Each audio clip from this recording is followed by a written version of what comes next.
गोपालकों को गोबर और गौमूत्र का पैसा मिले, गोबर से खाद बने और गौमूत्र से कीट नियंत्रक बने, और गोबर और गौमूत्र आधारित उद्योगों का विकास हो।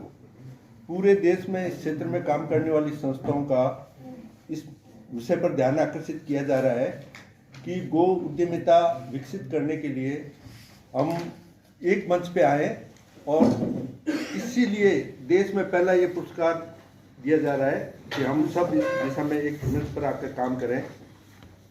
राजस्थान गौ सेवा परिषद पिछले 2016 से इस मुद्दे पे काम कर रही है। परिषद ने इस दिशा में भारतीय नीति आयोग को, राजस्थान सरकार और राज्यों की सरकार को अवगत कराया है, और परिषद का ये कंसेप्ट है, ये आग्रह है कि सरकार इस पे एक नीति बनाए जिससे गो उद्यमिता का विकास हो, गोबर और गौमूत्र का मूल्य मिले। इस दिशा में मैं राष्ट्रीय संयोजक डॉक्टर ए.के. गहलोत से आग्रह करूंगा कि वो आपको इसका विवरण देंगे। और ने एक पुरस्कार की घोषणा की थी पिछले वर्ष स्वर्गीय श्री भंवरलाल जी कोठारी जी की स्मृति में, राष्ट्रीय गो उद्यमिता प्रोत्साहन पुरस्कार। तो ये पुरस्कार इसलिए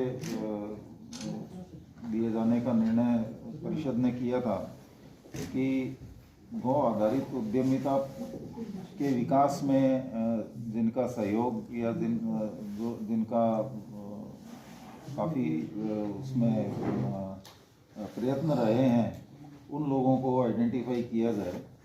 और पहला पुरस्कार श्री वल्लभ भाई कथीरिया जी को देने का निर्णय किया गया है, और उस पे लाने के लिए ये GCCI का गठन किया गया है। तो राजस्थान गौ सेवा परिषद भी GCCI के कार्यों से जुड़ी हुई भी है, और इसके जो प्रथम सम्मेलन हुआ था 2023 में, उसमें हमारे परिषद के प्रतिनिधि और अध्यक्ष महोदय स्वयं गए थे। तो इस उद्देश्य से राजस्थान में भी, और जहाँ जहाँ राजस्थान गौ सेवा परिषद का प्रभाव है देश के अनेक राज्यों में और अनेक संस्थाओं में से संपर्क में हम लोग हैं। लगभग 170 के आसपास संस्थाएं पूरे देश में हैं, जो 13 राज्य हैं जिनमें हम लोग डायरेक्ट परिषद के पदाधिकारी भी वहाँ पर स्थित हैं। और हमारा जिस उद्देश्य को लेकर के ये गौ सेवा परिषद चली थी, वो उद्देश्य ये था कि गोबर और गौमूत्र को उपादेय बनाया जाए आर्थिक रूप से।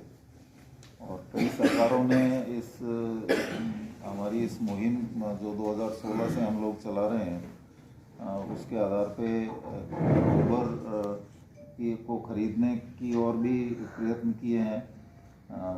गोबर के कृषि के लिए, जैविक खाद के लिए उपयोग हो, मीथेन गैस के प्रोडक्शन के लिए इसका उपयोग हो, गौमूत्र से कीटनाशक बना करके कृषि में काम में लिया जाए।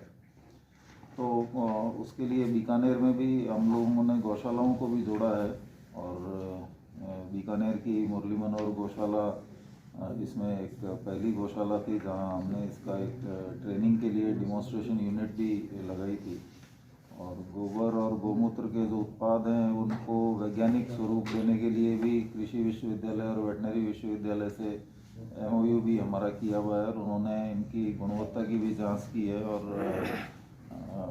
जो गौमूत्र आधारित कीटनाशक हैं वो कितने प्रभावी हैं, इस बारे में भी वैज्ञानिकों ने अध्ययन कर रिपोर्ट हम लोगों को दी है।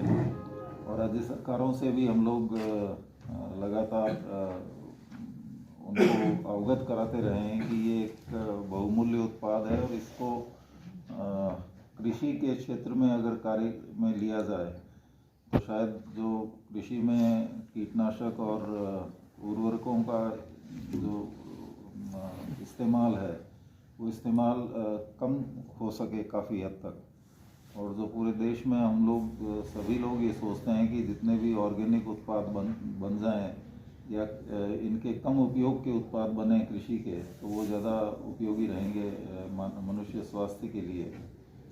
तो मैं समझता हूँ कि ये मुहिम अब बहुत तेज़ गति भी पकड़ेगी, क्योंकि हाल ही में भारत सरकार ने भी एक नेशनल वन हेल्थ मिशन लागू किया है, और इसमें इसकी कई योजनाएं आ गई हैं, और बहुत बड़े स्वरूप में ये देश में लागू होने वाला है।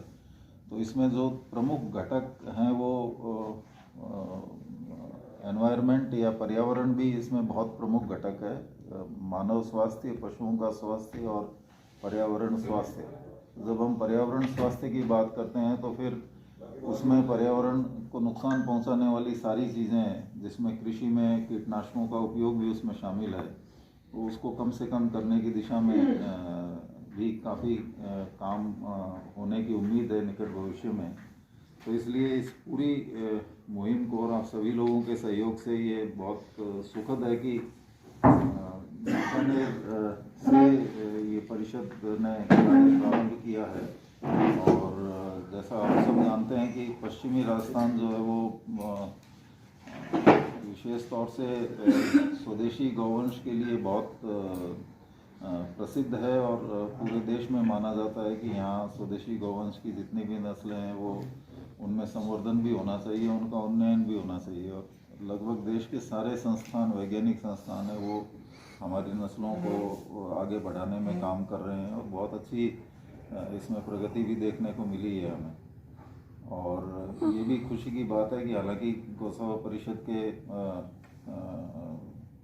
स्कोप से बाहर है, परंतु स्वदेशी गौवंश को बढ़ाने के लिए पूरे देश में किस तरह से किया जा रहा है। तो अब जो सेक्स सीमन है या सॉर्टेड सीमन है वो भी स्वदेशी नस्लों का उसका उत्पादन भी देश में चालू हो गया है। तो ये एक बहुत अच्छी बात है कि हम अपने ही देश में अपने ही स्वदेशी नस्लों का सीमन भी उच्च गुणवत्ता का तैयार कर रहे हैं और राजस्थान में भी उसका उपयोग प्रारंभ हो गया है। बहुत से राज्यों में जैसे उत्तराखंड है या उत्तर प्रदेश है, मध्य प्रदेश है, राजस्थान है, हिमाचल प्रदेश है, पंजाब है, हरियाणा है, इन सभी राज्यों में इसका बड़ा अच्छा उपयोग किया जा रहा है। और अब जो लेटेस्ट वैज्ञानिक आंकड़े आ रहे हैं उनमें तो ये भी है कि दक्षिण भारत के जो राज्य हैं वहाँ भी